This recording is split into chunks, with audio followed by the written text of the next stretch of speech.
नमस्ते दोस्तों, सलवार में आपका स्वागत है। दोस्तों, आज हमारा टॉपिक ऑफ डिस्कशन है प्रॉपर्टी रिलेटेड राइट्स। प्रॉपर्टी क्या होती है, प्रॉपर्टी से रिलेटेड आपके राइट्स क्या होते हैं, और अगर आपको प्रॉपर्टी चाहिए कि राइट पर्सन को ट्रांसफर हो आपके बाद, तो उसके क्या प्रोसीजर है और क्या चीज इंपॉर्टेंट है जिससे कि आपके राइट ससेशन को ही वो प्रॉपर्टी ट्रांसफर हो। इन सारी बातों पर आज हम डिस्कस करेंगे और इस टॉपिक पे डिस्कस करने के लिए हमारे साथ आज हमारी गेस्ट है एडवोकेट ममता शुक्ला।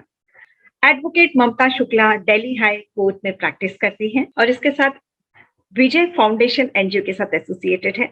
आइए मिलते हैं एडवोकेट ममता शुक्ला से और बात करते हैं प्रॉपर्टी रिलेटेड राइट्स के बारे में।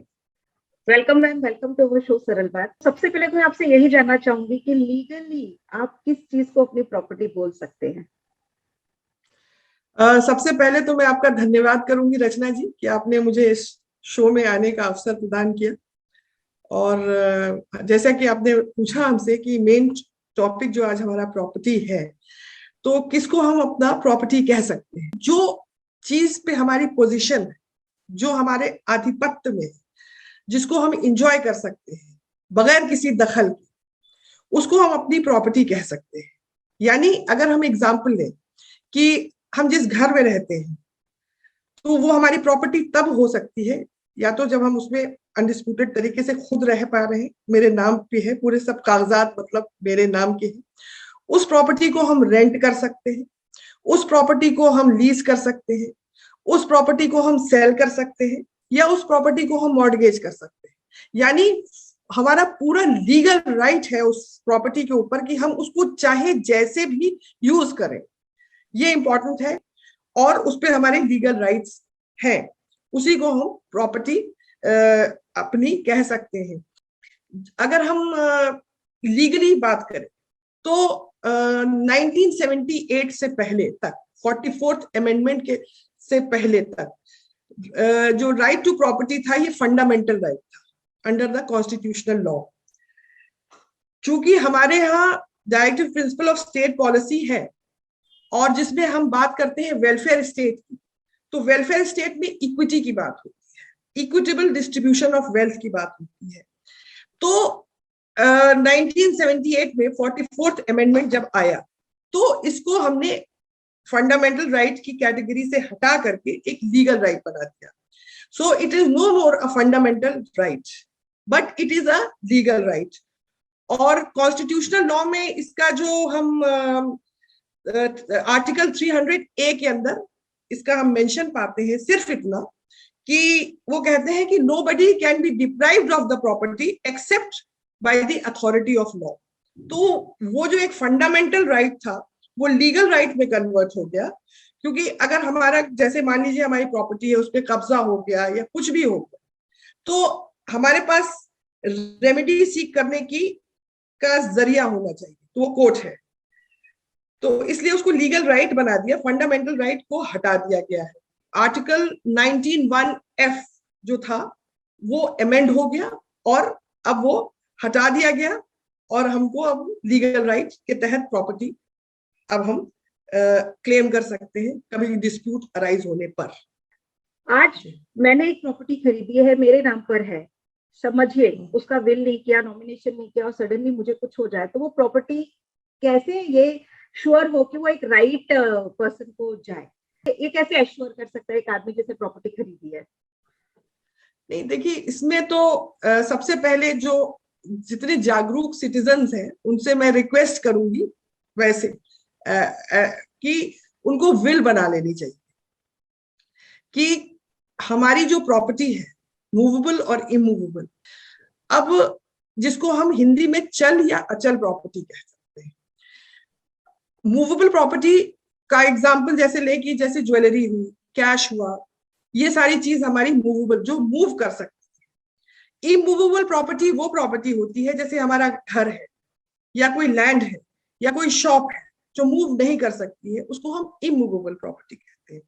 किसको कितना पोर्शन जाना है, क्योंकि उससे क्या होता है फर्दर जब उनके जो मर जाते हैं, जिसको हम डिजीज्ड पर्सन कहते हैं, जब मर जाने पे लीगली, तो डिजीज पर्सन के बाद जो उनके लीगल एयर्स है उनके अंदर डिस्प्यूट ना हो, तो सबसे अच्छा जो उपाय होता है कि वो एक विल बना ले कि किसको कितना पोर्शन, उनके बेटे को, बेटी को, मदर को, वाइफ को, जिसको भी इतना पोर्शन जाना चाहिए।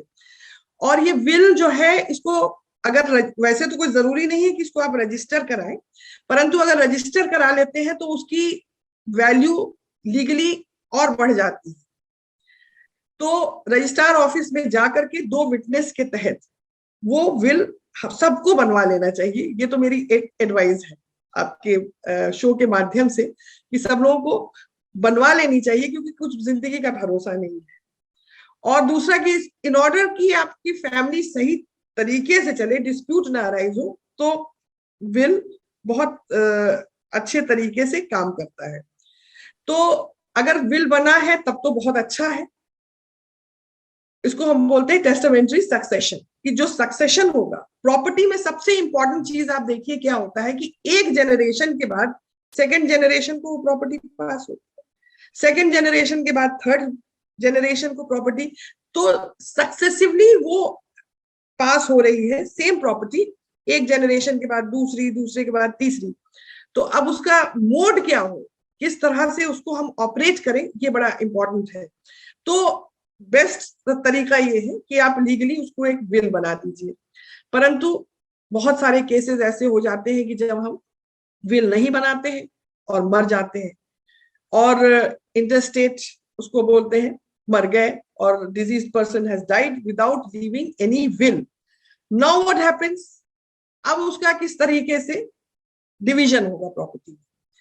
तो हमारे जो पर्सनल लॉज है, जैसे हिंदूज में पर्सनल लॉ है, मुस्लिम में पर्सनल लॉज है, क्रिश्चियन में है, ज्यूज में है, सबके एक पर्सनल लॉज है जो कि बताते हैं कि किस तरह से प्रॉपर्टी का डिवीजन होगा अगर विल नहीं है। तो मान लीजिए, फर्ज करिए हम एग्जांपल लेते हैं हिंदू सक्सेशन, कि हिंदू सक्सेशन एक्ट में क्या है कि अगर एक आदमी है, mister X dies without leaving any will, what happens, how will his property be divided? तो उसमें क्या होगा कि उसकी प्रॉपर्टी 1/3 1/3 1/3 हो जाएगी अगर उसकी वाइफ और 2 बच्चे, तो उसका उसी एक ही अनुपात में उसका डिवीजन होगा। अगर 2 है तो 50-50 हो जाएगी, 1 है तो उसी को मिल जाएगी। डिपेंड करेगा कि किस रेशियो में उसके लीगल एयर्स है।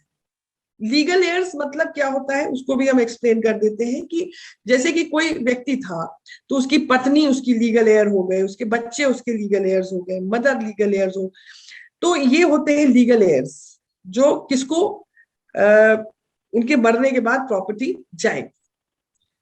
तो legally they are entitled to that property whether there is a will or not, but they are entitled. तो उसमें क्या होता है कि जो हिंदू सक्सेशन एक्ट है उसमें 4 कैटेगरी बनाई है। अगर हम एग्जांपल के तौर पे देखते हैं, उसमें कहते हैं first class air, second class air, third class air and fourth class air. यानी कि अगर कोई व्यक्ति मर गया है, उन्होंने बड़ा लंबा सोचा कि अगर कोई व्यक्ति मर गया है तो फर्स्ट क्लास एयर्स, जैसे हमने कहा उनकी पत्नी बच्चे अगर नहीं है मान लो, तो वो दूसरे कैटेगरी में पास हो जाएगी सेकंड क्लास एयर्स को। जैसे सेकंड क्लास एयर्स के उसके फादर हो गए, उसके बच्चे सन के और डॉटर हो गए, मतलब अलग अलग कैटेगरी। थर्ड कैटेगरी में बोलते हैं एग्नेट्स। एग्नेट्स वो होते हैं जो किसी भी प्रकार से उस व्यक्ति से ब्लड या एडॉप्शन से जुड़े होते हैं मेल के थ्रू। और कॉग्नेट्स फोर्थ कैटेगरी है, वो होते हैं जो कि ब्लड या एडॉप्शन के थ्रू किसी भी प्रकार से फीमेल से जुड़े होते हैं। अगर ये चारों कैटेगरी फेल हो जाती है तब स्टेट जो है, सरकार जो है, उसकी संपत्ति को ले लेती है। It is very important. तो ये 4 कैटेगरी में ऐसे जाता है हिंदू सक्सेशन एक्ट की जब हम बात करते हैं। In case there is a dispute, there is a difference between, हमने नॉमिनेट किसी और के नाम पे किया है बट विल में हमने किसी और का, तो ऐसे डिस्प्यूट वाले सिचुएशन में किसकी इंपॉर्टेंस ज्यादा होती है, नॉमिनेटेड पर्सन की कि विल में जिसका नाम मेंशन है उसकी? आपने बड़ा अच्छा प्रश्न पूछा Rachna ji, and it is a very disputable question, क्योंकि अभी जो आपने कहा कि किस तरह से राइटफुल एयर्स के पास प्रॉपर्टी जाए, that becomes very important aspect. क्योंकि जो ये हार्ड एंड मनी किसने अर्न की है, मोस्टली जो पेरेंट्स या ग्रैंड पेरेंट्स चाहते हैं कि वो सक्सेशन में ही आए, अपने परिवार में ही प्रॉपर्टी रहे। तो उसमें क्या होगा कि जैसे हमने कहा विल, और एक होता है जब प्रॉपर्टी विल के तहत है और एक होता है जब प्रॉपर्टी विल के तहत नहीं है। लीगली हम देखते हैं कि कोई को सफर नहीं करना चाहिए।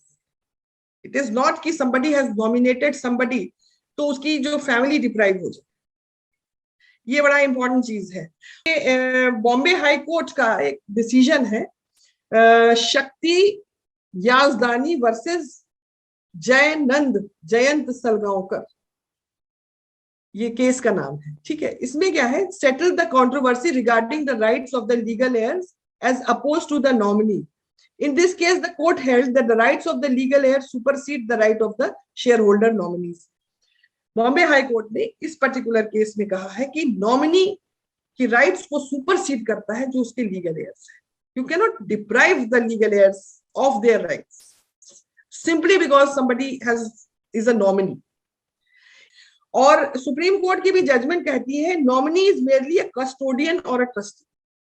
सुप्रीम कोर्ट के जो डिसीजंस है वो कह रहे हैं कि नॉमिनी सिर्फ कस्टोडियन है, देखभाल करने के लिए है, ट्रस्टी ओनरशिप नहीं है उसकी of the assets on behalf of the rightful legal heirs holding any property until the matter of succession or inheritance has been decided under law. Law का ऑपरेशन तब अब आ जाता है कि जो भी उसके लीगल heirs है सबको वो मिलने चाहिए। तो अब वो सक्सेशन के थ्रू आएगा, इनहेरिटेंस के थ्रू आएगा, विल के थ्रू आएगा, वो एक question, but it does not means कि other people will be deprived of that property. और इसी नॉमिनेशन के तहत एक और इंपॉर्टेंट चीज है कि मान लीजिए नॉमिनी की डेथ हो जाती है उससे पहले जिसने की इंश्योर किया है मनी, तो क्या होगा, तो ये राइट है इंश्योरर का कि वो दूसरे को नॉमिनेट कर दे, किसी और नॉमिनी को, अगर उसकी डेथ हो जाती है।